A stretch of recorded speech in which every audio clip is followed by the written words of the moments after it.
ഞാനിപ്പോൾ ഉള്ളത് സഹജീവനം സ്നേഹഗ്രാമം endosulfan rehabilitation വില്ലേജിലാണ്. ഇവിടെ നിരവധി പ്രവർത്തനങ്ങളാണ് എൻഡോസൾഫാൻ ബാധിതർക്ക് വേണ്ടിയിട്ട് നടത്തി വരുന്നത്. ഇത്രത്തോളം പാരന്റ്സ് ഇവിടത്തേക്ക് വരാൻ താല്പര്യപ്പെടുന്നുണ്ടെങ്കിൽ അതിന്റെ റീസൺ അവർക്ക് ആ ഒരു മാറ്റം ജെനുവിനായിട്ട് ഫീൽ ചെയ്യുന്നുണ്ട് എന്നുള്ളതാണ്.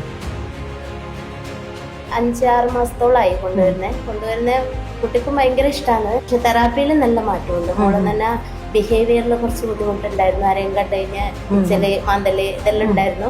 പക്ഷെ ഇവിടെ കൊണ്ടുവന്നതിന് ശേഷം നല്ല തെറാപ്പിയാണ്. പിന്നെ സംസാരത്തിലായാലും വ്യത്യാസമുണ്ട്. ഒന്നും പറയാൻ പറ്റുന്നുണ്ടായില്ല, ക്ലിയർ ഉണ്ടായില്ല, ഒന്നും മറുപടി പറയാൻ പറ്റുന്നുണ്ടായില്ല. എല്ലാം നല്ല മാറ്റം വന്നിട്ടുണ്ട്. എൻഡോസൾഫാൻ ദുരിതബാധിതർക്ക് എല്ലാ തരത്തിലും സർക്കാർ വലിയൊരു സഹായം തന്നെയാണ് ചെയ്തു നൽകുന്നത്.